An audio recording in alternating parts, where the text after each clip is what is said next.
Let me introduce our distinguished panelists, starting with Professor Amanda Frost.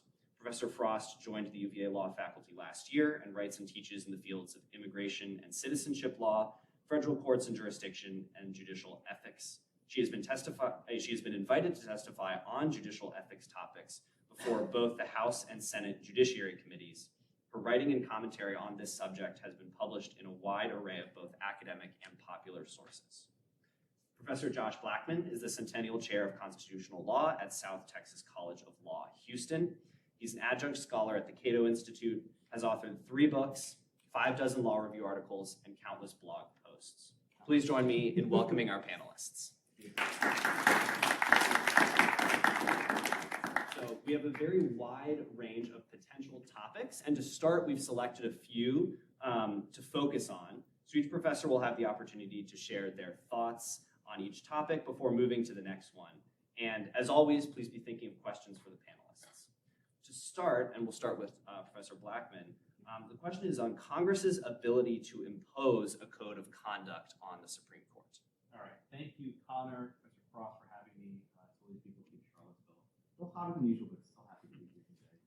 So I want to do a thought experiment. So imagine your old James Madison and writing Article 3 in a blank slate, right? We are blank Constitution. Would you design the courts the way it was done 2 years ago?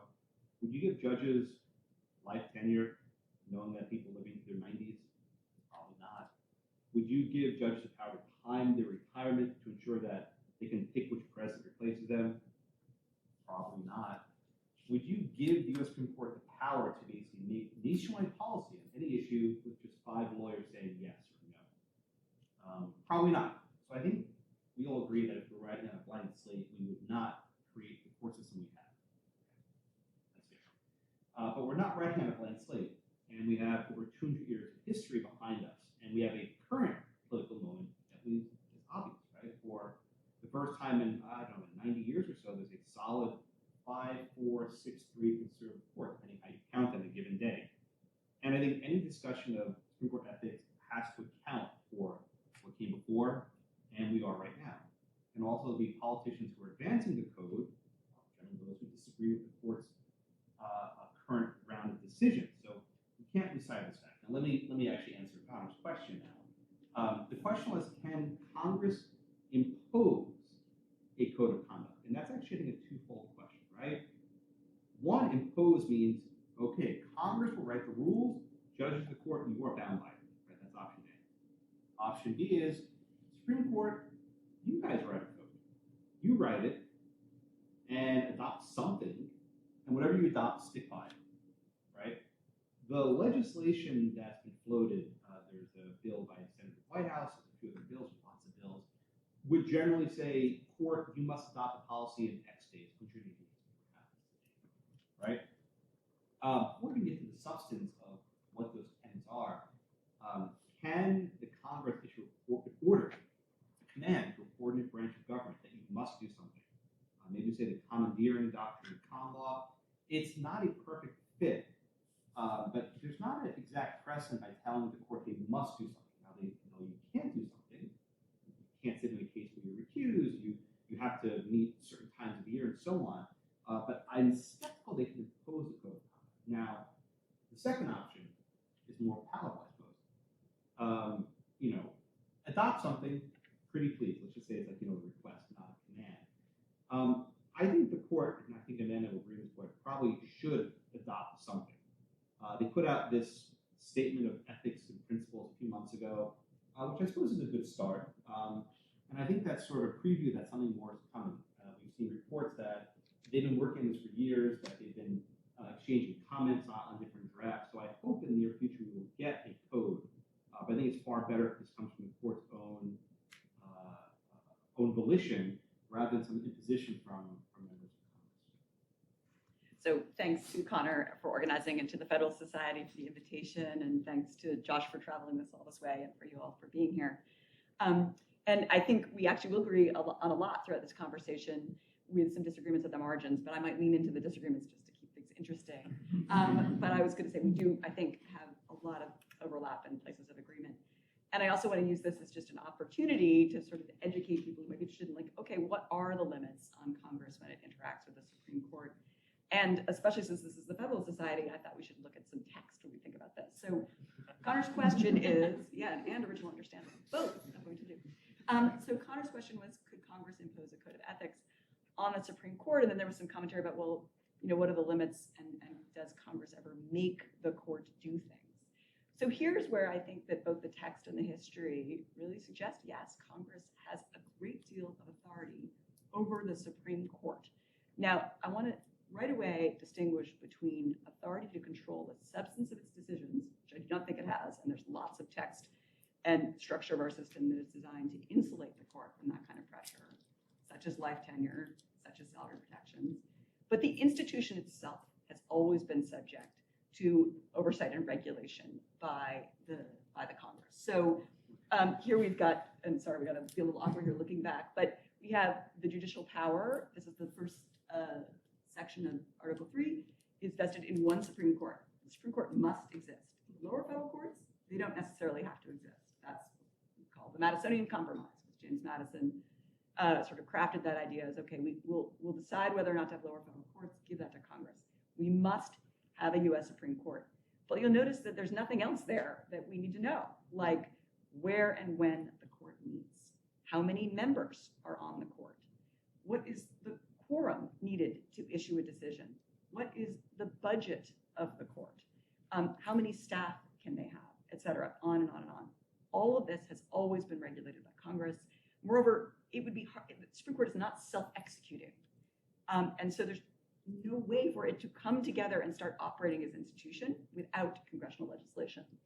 So, and by the way, this provision as well goes on to say, this is also Article 3, now in Section 2, Clause 2, it says the Supreme Court shall have appellate jurisdiction both as to law and fact, with such exceptions and under such regulations as the Congress shall make. So explicitly, if we're looking for text, explicitly says Congress can regulate. So here's the things that Congress has regularly regulated. I've already listed quite a few of them. The last point I'll make, though, is Josh had said, well, Congress can't impose anything on the court. In fact, Congress requires by statute that every justice take an oath of office in which they swear to do equal right to the poor and to the rich, and faithfully and impartially discharge and perform all duties of the office. And that's required, and every justice says that and has since 1789 in taking their seat. So I think that is additionally both evidence from the original understanding as well as from the text that Congress has such authority.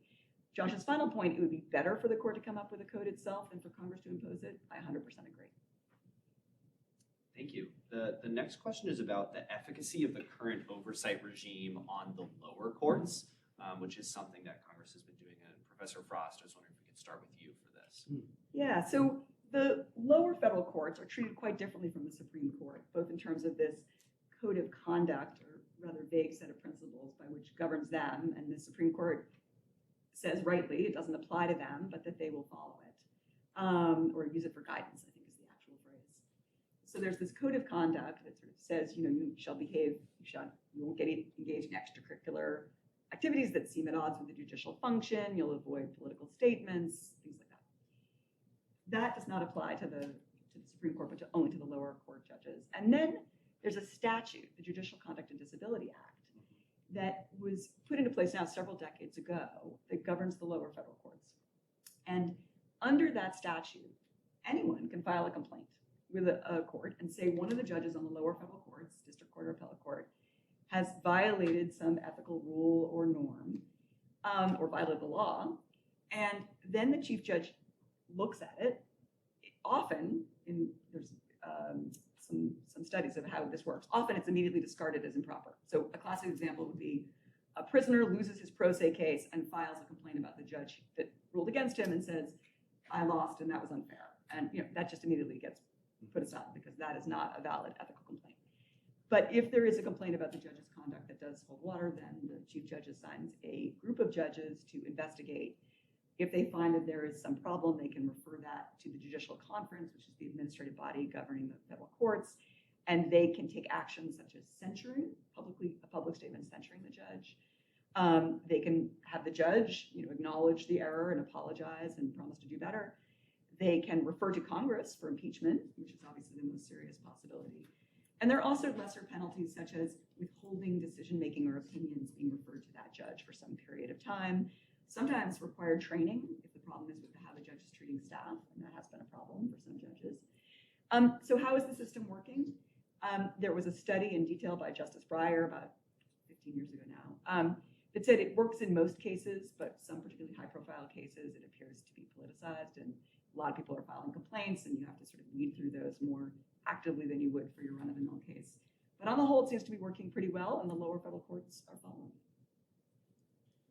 So there's an entire apparatus to enforce the code of conduct. And maybe you've never even heard of it. But every circuit, something called the Judicial Council, right? Judicial Council. And that's a body made of some of the district judges in the circuit and some of the circuit judges in the circuit. If ever a complaint is filed, let's say by a disgruntled pro se complainant or by someone else, it goes to this apparatus. Okay? It's sort of complicated. The chief judge looks at it, the council looks at it. But there's a unique aspect that usually happens. If a complaint's filed against a district court judge, usually the Judicial Council hears it. What happens if a complaint is filed against a circuit judge? Right? This has happened in the Fifth Circuit, the DC Circuit, otherwise. If it gets beyond the initial screening process by the chief judge, what will usually happen is the circuit judge will transfer the case to another circuit. Okay. Why does this happen? Because the circuit court only has X members, right? 10, whatever the number is. One circuit judge usually does not sit in judgment of the other circuit judges with regard to ethics complaints. It happens all the time. It happened to Tom Griffith in the DC Circuit, it happened to Edith Jones in the Fifth Circuit, it happened to Bill Pryor in the 11th Circuit. I can just go down the list. Okay, so why is that an important principle? Generally, one court does not want to sit in judgment of their own members. So it's easy enough. So say the 11th Circuit has this issue, send it to the 2nd Circuit, handle New York, no big deal, right? That doesn't map on well to the U.S. Supreme Court. And this is a point that I maybe I'm stealing the thunder of a later discussion. But there's sort of a hierarchy in our system. That I think does flow from the Madisonian Compromise, like I mentioned. Where we have the lowly inferior courts, wherever they are, whatever Congress creates, and then at the apex, we have the Supreme Court. Once you start talking about efficacy of review, you say who actually gets to review the cases. If the circuit judges themselves, as a matter of course, don't hear cases of their colleagues, we presume this would work with the Supreme Court. I'll give one more example of how it's worked in the lower courts in the Federal Circuit. Judge Newman, maybe you've heard about this. Judge Newman is an icon in the IP bar. I haven't been in this intellectual property. She's 95 years old, if memory serves. She was appointed to the Federal Circuit when the court was created in the 80s. She's been in the court forever. And there's been allegations by some of her colleagues that she is running afoul of conduct, that she is taking too long to issue her opinions, and now she's frustrating the investigation, and so on. That's actually not what we want to talk about here. There's now a fight over who gets to decide, where Judge Newman's arguing in courts, he can actually condemn this basically, to transfer the case to another circuit. And the chief judge is refusing. And this is now spilling out to litigation in the courts. And maybe you've never heard of this, you don't care about IP law, right? I think this demonstrates that even the process the lower courts has is tricky when one court tries to judge on their own colleague. I want you to just keep that in mind. Now, the question was actually efficacy. The Wall Street Journal has been doing a lot of work on this recently, and they found hundreds of cases, thousands of cases involving hundreds of judges where there should have been recusals. For example, a judge's spouse owned some stock in Amazon, and they had some court case against Amazon, whatever it happened to be. And they found, look at the number right here, over 1,076 court cases involving companies which they or their family owned stock. And of those, over almost 900 cases were reopened and reassigned. So you say, oh my God, Josh, 1,000 cases is a lot? I don't know. In the grand scheme of things, these are probably all honest errors. I don't think there's any sort of malfeasance. And it took a team of investigative journalists to actually track down this recusal issue. So recusals are hard, right? Finding recusal issues is difficult. I think judges, as a general matter, are acting in good faith. They're not trying to, skirt the rules even on the lower courts, especially the lower courts, perhaps. But I think for the most part, the process is quite efficacious. Well, if you don't mind, can we exchange a little bit on this?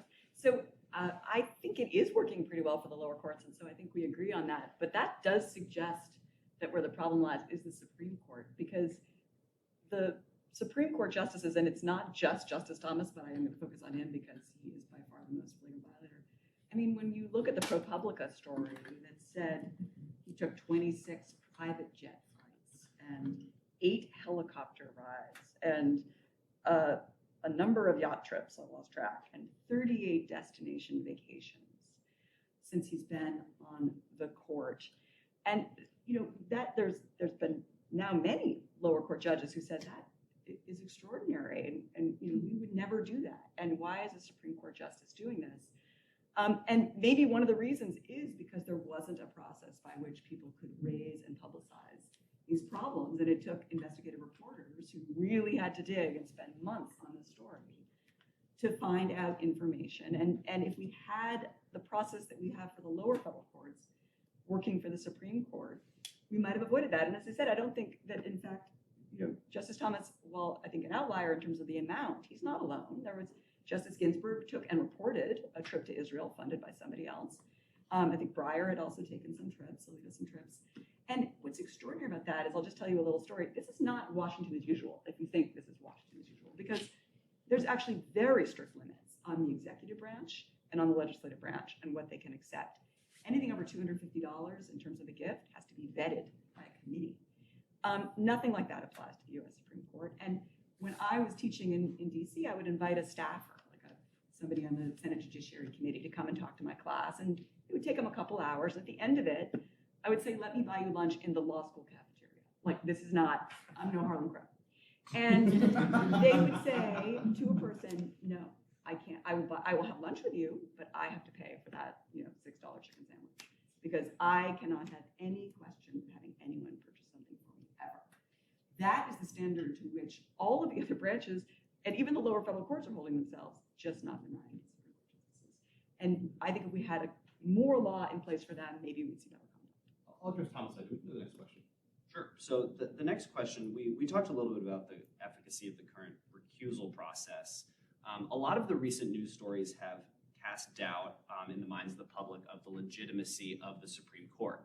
And I was wondering if you would like to speak to the role of public legitimacy in the proper functioning of the Supreme Court and in the judicial system. Is this something that the justices and judges should be worried about, or is this not an issue? This one we're going to disagree on. So this word legitimacy, right? I think everyone uses it and maybe means different, right? When I hear legitimacy, I think of the soundness of their opinions, right? I think of, are they actually following text, history, legal principles, precedents, faithfully, right? That's what I think of legitimacy. I think in much popular discourse, legitimacy takes on a different tone. We sort of look on the extracurricular stuff. Now, I'm not going to defend Justice Thomas's decision to take all these private trips. I don't know that he should have, right?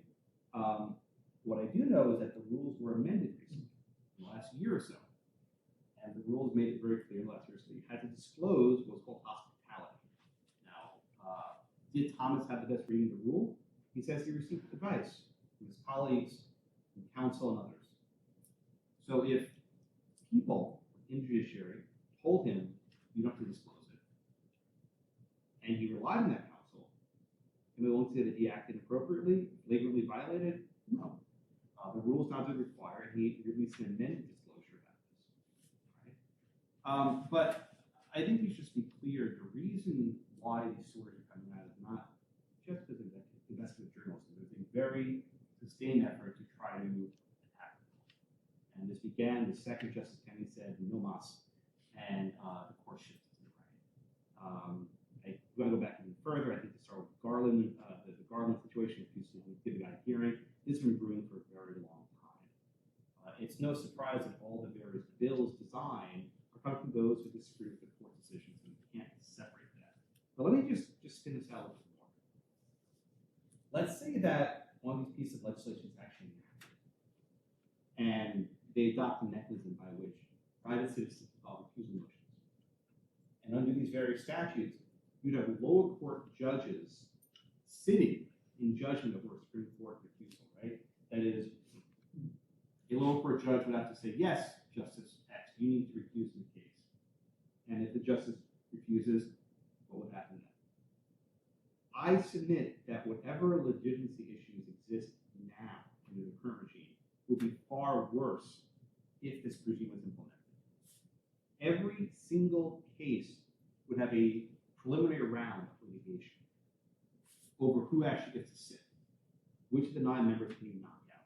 And just to use simple math, in the current court, if you knock out Justice Jackson or Justice Sotomayor or Kagan, ain't going to make a difference. Right? The outcome of the case is not going to change much. If you knock out Justice Alito, Gorsuch, or Kavanaugh, or Barrett, that will actually make a difference in the outcome. So every single case, you want to think about like the preseason and regular season, right? Every case with a preseason fight with who's getting knocked out. And you have this extensive litigation. And oh, Justice Alito didn't recuse here, and Justice Thomas didn't recuse there from things that happened years ago. Now, maybe I think that would be good. It'd be a healthy process to have. I don't think it would. I think it would actually make the court more like a political body, basically like a primary for an election, right? Who gets to actually be on the ballot? I think all the 9 members of the court at least agree that having low court judges adjudicate this would be problematic, right? One final point on ethics codes. It's often said in the press that ethics code is binding, that it binds justice. And I think that that's just not accurate. We've all taken direct responsibility, right? You'll take the NPRE at some point, right? There's a code of ethics for lawyers. This is not a bright line rule your court professor might say. It's not a strict liability defense. These are standards. There's gradations. There's judgment. There's discretion. When we put someone on the court because we trust their judgment, maybe we trust these guys' judgment, that's fine, but we have judges and judgment because they have discretion and judgment. Right. I don't think Justice Thomas was deliberately trying to file his rule. I don't think he was intentionally trying to mislead. Maybe you do. I think once the rules were changed and things were brought to his attention, he made disclosures, he made amendments. Maybe you're so happy with it. Fine. I think at bottom these judges are trying their level best to do things. We've had Justice Breyer defend Thomas. We've had Justice Kagan defend Thomas. Right? The justices are defending each other. Right? They realize that this attack is not healthy for the court, and that's why I hope the court does put something out that's substantive in the next, I don't know, few months, maybe sometime this year that actually maybe puts down the temperature. Although I'm not sure if that can happen.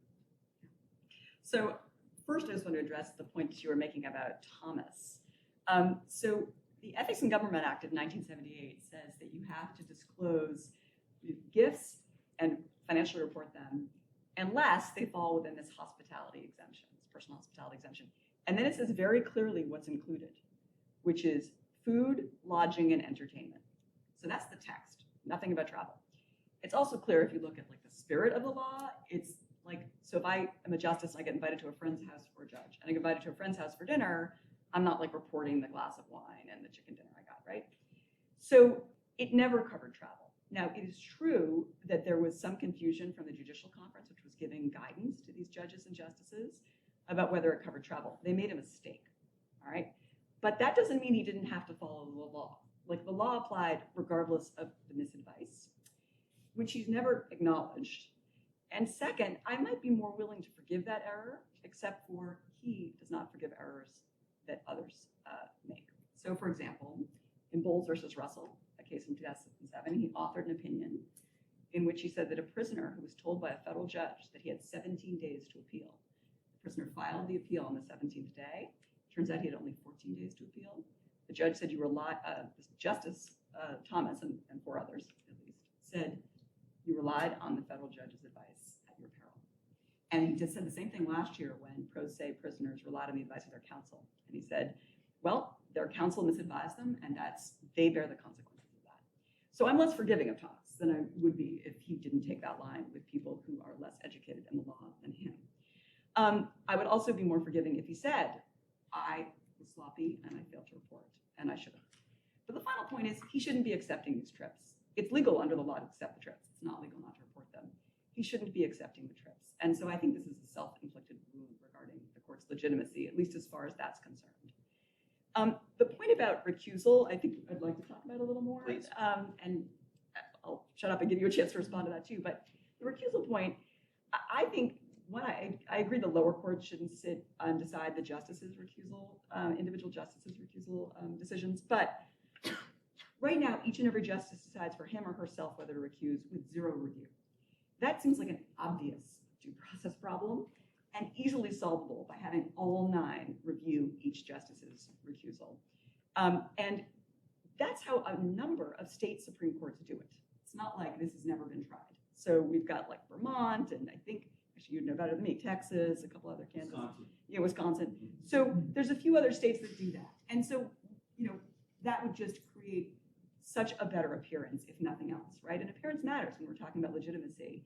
In fact, the recusal statute itself says recuse when you have all these specific conflicts of interest, and recuse when there'd be an appearance that you'd be impartial, even without the reality, because we're trying to protect the court. So we create the appearance, if not the reality, of more valid recusal decisions if all 9 reviewed. So that's something that I think the court could easily start doing. Would need Congress to do it, but Congress could also do it by legislation. And I'll say, going back to Thomas, I'm less disturbed by the trips, although I'm disturbed, than by the fact that he sat now in 2 cases involving the events of January 6th. The second in particular, which was about a year ago, Ward versus Thompson, he was the only dissenting vote in a question about whether the January 6th committee could subpoena records from the state of Arizona, when it was on record that Ginny Thomas had been interviewed by his wife, interviewed by the January 6th committee, had been involved in trying to get a new slate of electors set up in Arizona, the very question they were reviewing. And he sat on that case and dissented. He would have said, don't subpoena those records. I find that even more problematic because it goes to the merits of what the court is deciding. And I think it's even more problematic than accepting all of those vacations. And then the last point, are people in Congress right now using this issue politically? Well, yes. I will say a few years ago, when Trump was president, I was invited to testify on this question about nationwide injunctions. Mm-hmm. And all of these Republicans were furious. I have been consistent. And so that's what I say with being an academic. We get the luxury of that. These Republicans were furious that nationwide injunctions were stopping President Trump's policies from going into effect. They were weirdly silent when Obama was president. And now that Biden is president, it doesn't bother them anymore. And guess what? The Democrats are like up in arms about nationwide injunctions. No one inviting me from the Democratic side to testify on that issue anymore. So yes, is it political for those folks? Yes, they're politicians. I don't think that means we stop the conversation at that moment. So sorry, I spoke a lot. Okay. What's your next question? I'd like to segue into it. No, I don't have another. We're going to open it up. Okay, sure. Then I'll just sort of respond briefly. We haven't actually gotten to this point, but I do want to address it. In 2011, the Chief Justice issued his annual report. Right? It's always New Year's Eve, like around 5 p.m. Actually, that's my New Year's Eve routine. I read the Chief Justice, and I know it's pathetic. That's what I do. So every year around December 31st, around 5 p.m., the Chief issues a report. And in 2011, he issued a report that actually made a substantive statement. And give back the Article 3 slide, please. All right. So, the section 1. Yeah, that's it. So the Chief Justice made an argument saying, well, the lower courts, they're bound by they're subject to this ethics code, but we're not the Supreme Court. And he says, the Constitution creates a Supreme Court, not Congress. And therefore, we're beyond the scope of regulation. He didn't say that in so many words, but that was the importance of Congress. And recently, Justice Alito made a similar statement in the Wall Street Journal. I've got a slide. This is why she's in charge, right? So Alito made a similar statement in the Wall Street Journal a couple weeks ago. So just a basic point, a mandatory. The courts are not self-executing, right? Surely it said the Supreme Court shall be vested with this jurisdiction, remember Marbury, everything else. But a statute is needed to create the court, which was the Judicial Act of 1789, which is what people studied in Marbury. Right? The position that Roberts holds, the Chief Justice, that was created for John Jay by an act of Congress, by a statute. So the idea that the court is beyond the scope of any regulation, I think doesn't hold textual or historical weight. It says the text. Right? So I think that issue is there. The difficulty, though, becomes, I think, when we talk about the separation of powers, which is always a sort of ill-defined concept. There's no separation of powers clause in the Constitution. And for better or worse in our sort of system of government, the court has assumed this co-equal branch. Maybe it shouldn't be, but it's basically in some regards above Congress, above the courts, so they can have the final word on these matters. If we start allowing each member to sort of sit in judgment of their colleagues, we are potentially giving one justice the power to knock out a life tenure judge. It would become, I think, very ugly if, one justice said we were going to disqualify our colleague from taking the case, by the way, who's writing dissent in this case? And that won't just be used on the left, that can be used on the right. And I think it's prone to abuse in a way that I'm not sure that the juice is worth the squeeze, right? In other words, the marginal benefit of having maybe some more recusals, I think, would be vastly outweighed by the sort of internecine fighting that would result when perhaps the conservative justice said, oh, you know what, Justice Kavanaugh, I don't want you on this case. We're going to knock you out with little coalitions. The game theoreticians among you are figuring this stuff out very quickly. This is why on the circuit court, in almost every case, they transferred out. And this is why the issue with Judge Newman in the federal circuit did not transfer out. So I'll sort of begin where I ended. If we were writing on a blank slate, I would never create the courts the way we did. Mr. Madison, Mr. Jefferson, and Virginia, I'm sorry. They had some good ideas, but perhaps it wasn't the best idea. But I don't know that any of the proposals I've seen are actually better than we have now. Having the court adopt one either through a position or through a volitional act, fine. But if it involves having either lower court judges lead to disqualification or allowing each justice to knock out another justice with life tenure, I just don't think it can work that.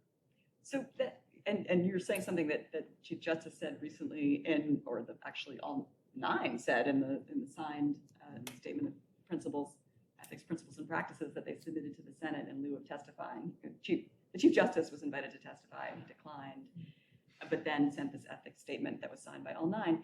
And in that statement, and I should try to find the exact wording, but they said something like it would be allowing all 9 of us to vote on the recusal of any one of us would be allowing the justices to to select who sits on the case. That's how he put it.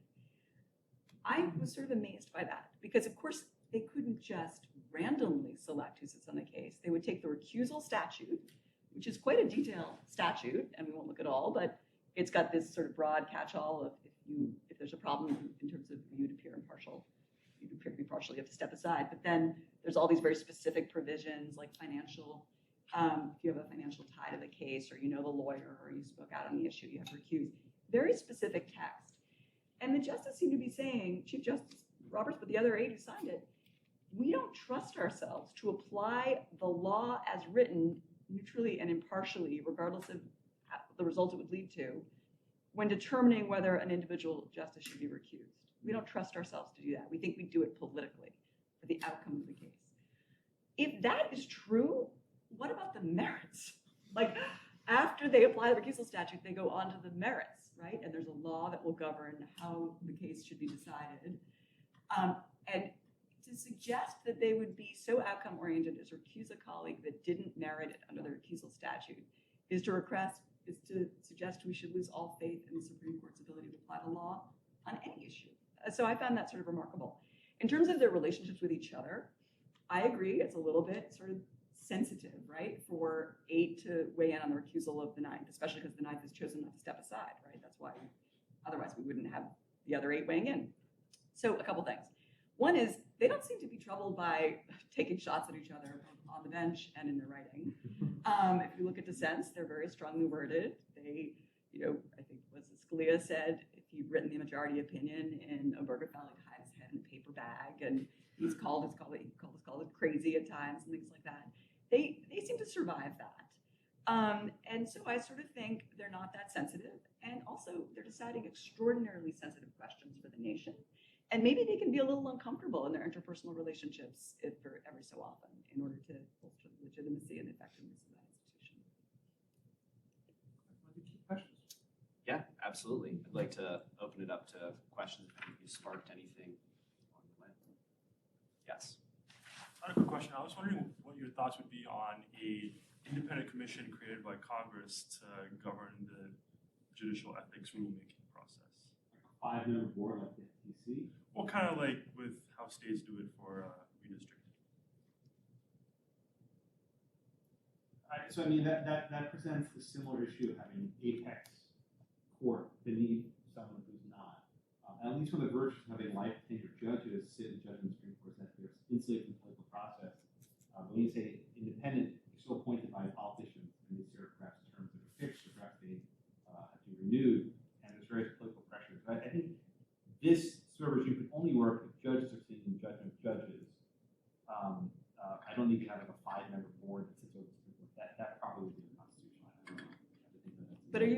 saying to come up with the ethical rules or to like police the rules? Both. Yeah, so to, maybe to advise on what would be the best ethical rules, that I don't know that that would be a problem. I think to police the rule, like to say you violated the rule, that's a problem. But maybe that question sort of lends itself to like what can be done here, right? And it's not like this is unprecedented. We've got the lower courts who issue statements of censure, right, publicly censuring a judge, or who have the judge have to go through some sort of training if there's an HR problem in particular, or withhold opinions from the judge. There's also precedent on the Supreme Court for this. In 1974, the justices all got together because Justice Douglas had had a stroke. He was clearly not cognitively entirely capable of deciding cases. And they agreed among themselves that if he was ever the decisive vote in the case, they would postpone the decision for a year and put it off so that somebody who was cognitively impaired wouldn't decide the case. And he retired not long after that. So with that as our precedent, if we have a justice who's simply sitting on cases in which he has a latent conflict of interest, it would be well within, I think, the realm of what's been done before to say that if he's the decisive vote, that case should be punted to the following year or just not decided at all. And the justices could do it. And I think Congress could also say we need a recusal process that works better than the one we have and put in place various mechanisms to do that. Any other questions? Professor? Well, I think they were first. Okay, sure. See, Yes. Yeah, I think sort of a basic ABA question.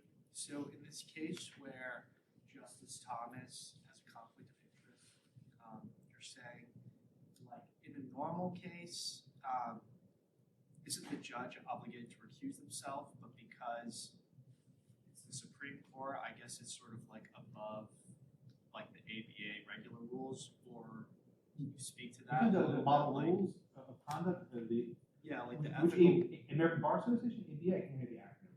Yeah, isn't the ABA what governs like the ethical rules in? Those are all model rules. They don't actually, they're not binding anyone. Okay. Recusal is governed by federal There's a statute. statute, yeah, but it's not the ABA. It's a federal law passed by Congress that applies to justices. So it applies to them, regulating them. And then this is the provision that I specifically put up there because I thought Thomas sitting in the case about the Arizona electors was explicitly in violation of this clause. But it's a federal statute that they're violating. I mean, the harder question is, what do you do about it, right? What do you do about it other than impeaching? Which, and I've been critical, but I haven't thought to go that far. And I think that it would be better to have a mechanism that's less than impeachment. Be best of all if the court would police itself. And so far it hasn't. By that I mean other justices getting together and telling Thomas this is unacceptable. And they've done almost the opposite. They seem to be hands off. Is there a follow-up? Oh, yeah, but like, in this particular case, to what degree is Clarence Thomas's wife subject to be on the chopping block for lack of a Is it better chopping block? word? Yeah, like, It doesn't literally- for what, to what extent, because if she just has her political opinions, Yeah. And she's Yeah. been active in politics, Yeah. then it's sort of like, well, there might not be a conflict of interest because it just so happens to align with his views on this legal subject and that sort of thing. But is she potentially facing liability in her own capacity for this? I don't think so. I mean, the extent of her activity was she sent some form emails to some of these people who were supposed to be electors, which is sort of copy and pasting emails. I mean, in January 6th interview her, there was no actual sanction against her I'm aware of. No chopping block. So the January 6th Commission interviewed her, and they did make criminal referrals at the end of that process. And so I agree that she was not in the end referred, but the idea that she didn't meet this language, or rather, it's not her obligation. She can do whatever she wants. And it's his obligation to recuse in a case in which she's directly involved. Not because she's expressed a political opinion, that's not the point. It's because this was a case about a commission that was investigating what happened in Arizona, getting information, subpoenaing information from Arizona. And his wife, a justice's wife, had an interest in that matter, both because she was being interviewed and therefore investigated by this commission. And second, she'd been involved in that very issue about the slate of Or the electors. word substantially. I mean, Yeah. her involvement was pretty slight. She sent some form emails. Is there substantial Yeah, well, effect? the substantial is she was being interviewed by the body investigating to see what crimes had been committed with a potential referral for criminal prosecution to the Department of Justice. So that seems to me like the kind of conflict that means he should recuse. But to be clear, she can do what she wants. It's his problem. And second, I'll just say, since we talk about it all being political, I'm publicly on record as defending John Roberts' wife, who was weirdly the target of a New York Times article for working, basically. And I was like, no, both of them have done their best to avoid problems, and I think spouses should work. And they should have social lives and friends too. So I just want to be on record saying it's not like I'm critical of just having a spouse that's out in the world. It's the very specific context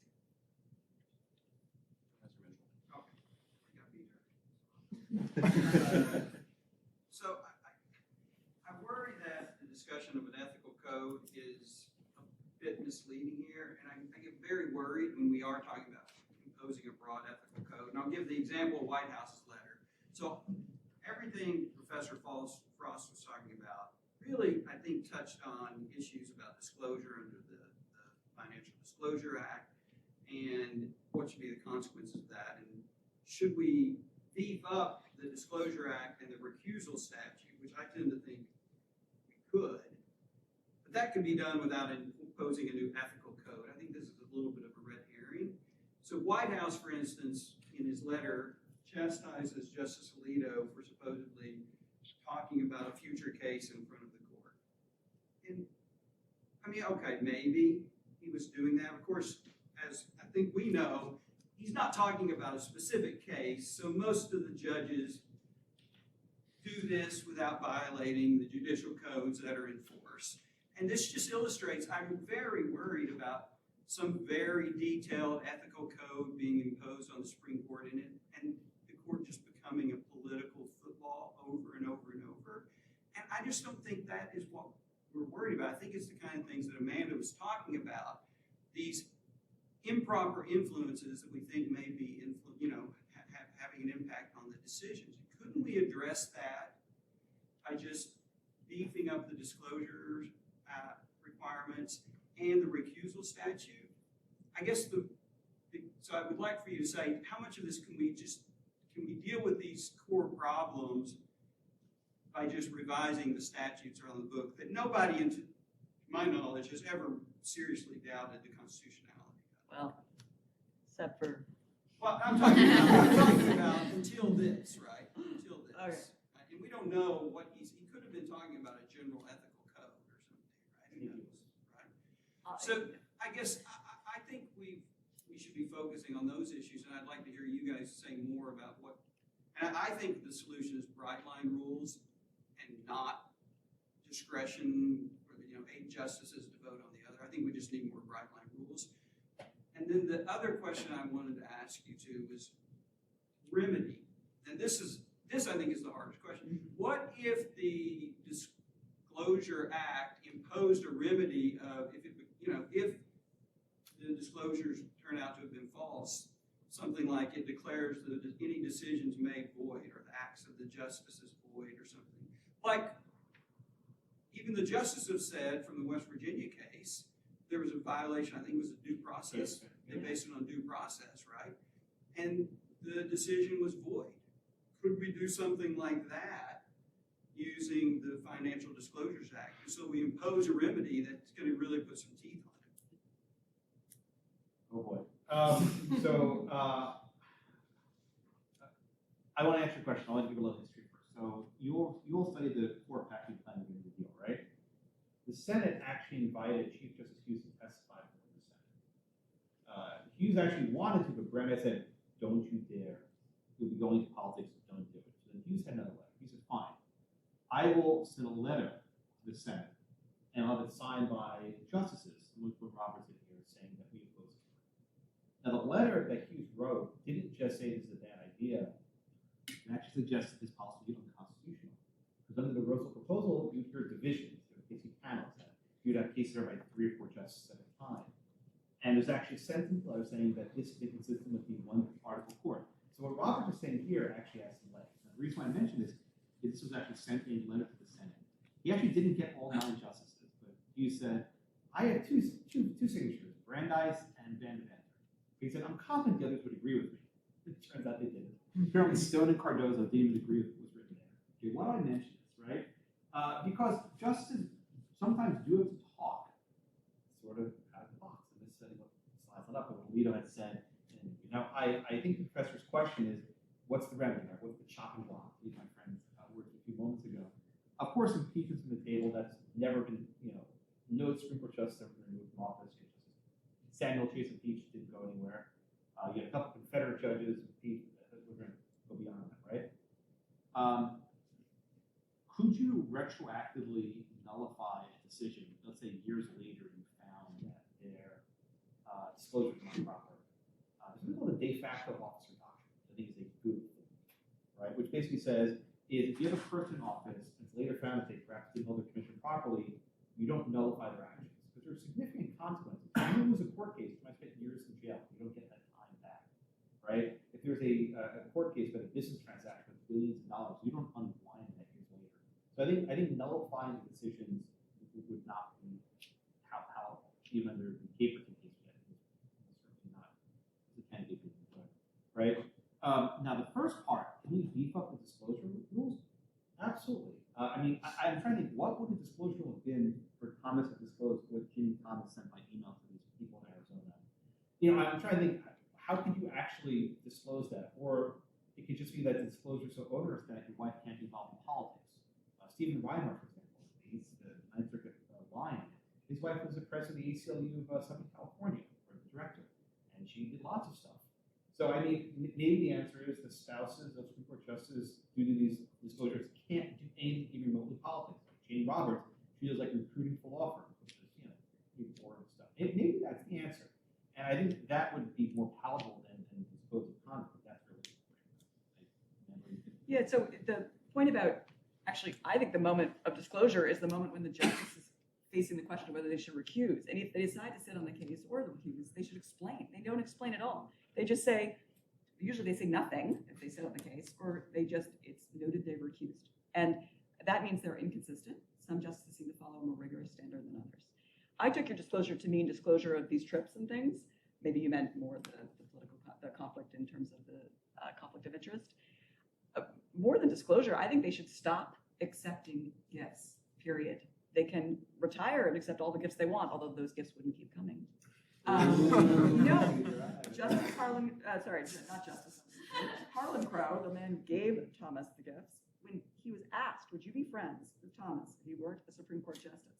He was asked this in April 2023. Here's his answer. I'm going to quote it.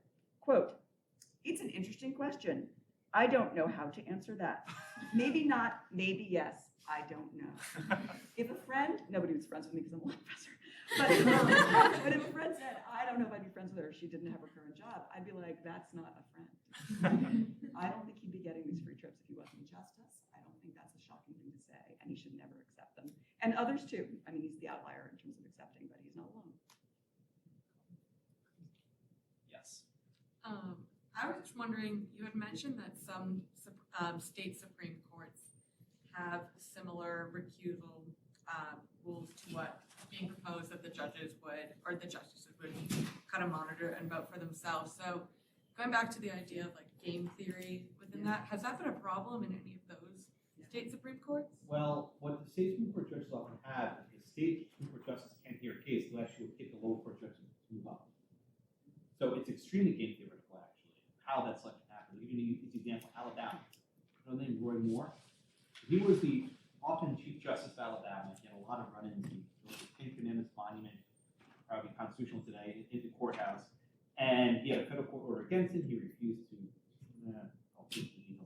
he had a run with the courts and religion. There was a motion made to basically remove him from the bench. And then all 8 other members of his court recused. And they actually had to pick a new temporary Supreme Court to hear his case. And by fluke of nature, I was actually in Alabama that I went. So I still had them do this. They picked 8 names out of a candy box. They basically had a candy box. They put all the names of these lower court judges in the box. They drew 9 names out of the box. So completely random, I suppose dispassionate.